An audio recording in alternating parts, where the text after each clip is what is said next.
آپ نے حضرت عمر سے فرمایا عمر تیرے زمانے میں ایک شخص آئے گا، اس کا نام ہوگا اویس، اس کا قبیلہ ہوگا مراد، اس کی شاخ ہوگی کرن، اس کا رنگ ہوگا کالا، قد ہوگا درمیانہ، اور ایک سفید نشان اس کے جسم پر ہوگا۔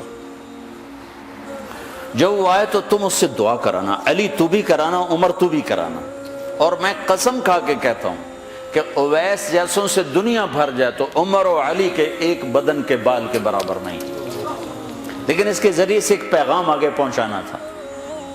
تو حضرت عمر اور حضرت علی حیران ہو کر دیکھنے لگے کہ ہمیں کہا جا رہا ہے کہ اویس سے دعا کروائیں، وہ ہم صحابی وہ تابعی۔ تو آپ نے فرمایا اس نے ماں کی ایسی خدمت کی ہے، جب وہ ہاتھ اٹھاتا ہے تو اللہ ہاتھ واپس خالی موڑتا ہی نہیں۔ یہ پیغام پہنچانا تھا کہ ماں باپ کے آگے جھکو۔ جس دیش میں آپ رہتے ہیں یہاں کام کی رفتار بہت تیز ہے، ماں باپ اگر موجود ہیں تو کم ہی خوش نصیبوں والے ہیں جن کو کچھ اولاد کی خدمت ملتی ہے، ورنہ دیواروں کے ساتھ ہی زندگی گزر رہی ہوتی ہے۔ تو عمر رضی اللہ عنہ جب خلیفہ بنے تو ہر سال حج کرتے تھے، ہر سال ان کو ڈھونڈواتے۔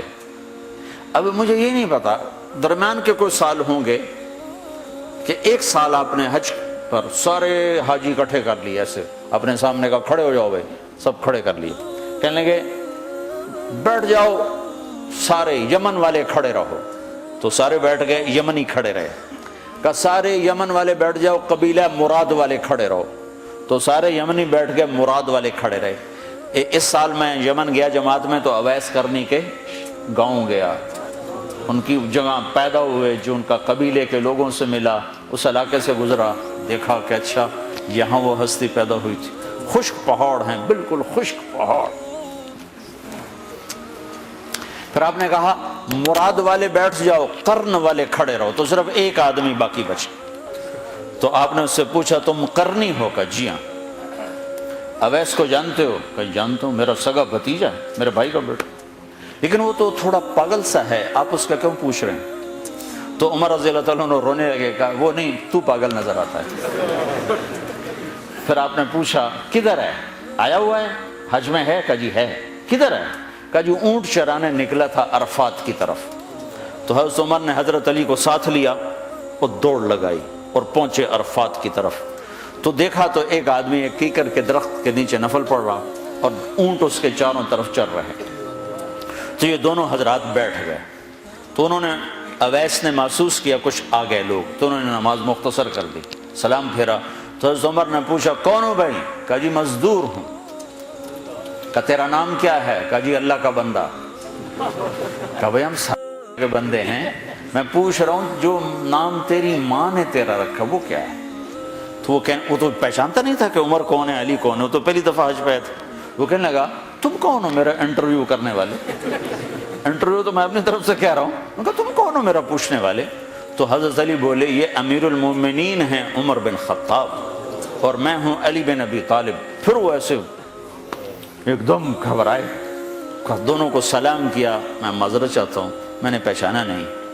تو عمر رضی اللہ عنہ نے فرمایا ہاتھ اٹھا، ہاتھ اٹھا۔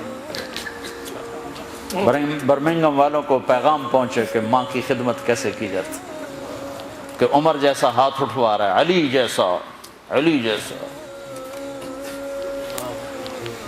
تو وہ کہنے لگے میں آپ کے لیے کیسے ہاتھ اٹھاؤں، میری اوقات ہے کہ میں آپ کے لیے دعا کروں؟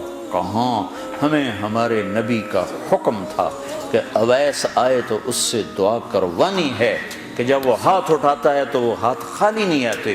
کس وجہ سے؟ تہجد، جہاد، تبلیغ، ذکر، تلاوت، تسبیح، حج، عمرے، نمازیں، روزے، ذکر، تلاوت۔ کس وجہ سے؟ نہیں، ان میں سے ایک وجہ بھی نہیں، ماں کی خدمت کی وجہ سے۔ پھر ایک اور جگہ آپ نے فرمایا کہ لوگ جب جنت میں چلیں گے تو اویس بھی چلے گا، جب جنت کے دروازے پر پہنچے گے تو اللہ تعالیٰ فرمائیں گے اویس کو روک لو، باقی کو جانے دو۔ تو اویس گھبرا جائیں گے، کہیں گے یا اللہ مجھے کیوں روک لیا ہے؟ تو اللہ تعالیٰ فرمائیں گے ٹھہر جاؤ، جانے دو ان کو۔ ہاں بھائی، اب یہ سامنے جہنم کے لوگ کھڑے ہوئے ہیں، تو شفاعت کر، تیری طفیل لاکھوں انسانوں کو جنت میں ڈالو۔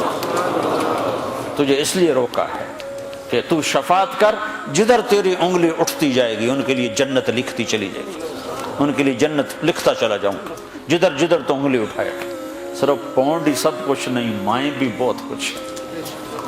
صرف پونڈ ہی سب کچھ نہیں ہے، باپ بہت کچھ ہیں۔